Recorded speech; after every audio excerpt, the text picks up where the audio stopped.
Harvard School of Innovation, Sugarland. And I'm Hayden Huynh from Harvard School of Innovation, Sugarland. Today, we are going to do the demonstration for infinite chocolate bar. This demonstration relates to the basic math principles of area and slope.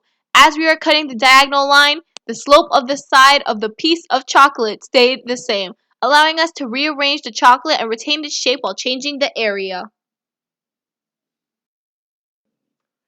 For our ELA components, we decided to do a journal entry/log, where we logged everything related to the PBL topic.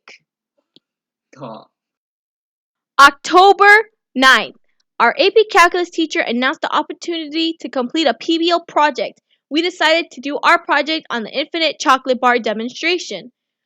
October 14th, 2017, we started on our PBL website and completed the tasks that were due. November 19th, 2017, we met up again and worked on the tasks that were due. December 9th, we wrote the script that will correlate to our video. February 1st, 2018, we recorded the video and added subtitles. Our social studies component, we discussed the historical background of chocolate and chocolate bars. Our PBL focused on the area and slope of a chocolate bar, and how precisely cutting it can retain the chocolate bar's shape while reducing its area. For our social studies component, we will discuss the historical background of chocolate, specifically chocolate bars.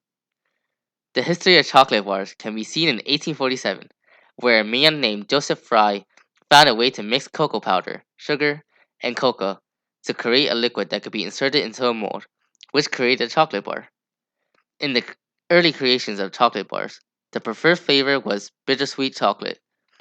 Joseph Fry then started to open a chocolate factory, located in Bristol in 1866, that began to manufacture Fry's chocolate cream bar. John Cadbury then created a similar product in 1849, followed by Henry Nestle, who made evaporated milk, and Daniel Peter, who made a more palatable milk chocolate. While making chocolate bars started in the 1800s, the initial beginnings of chocolate can go back to the early 1900 BC, produced by the pre-Olmec cultures in present-day Mexico.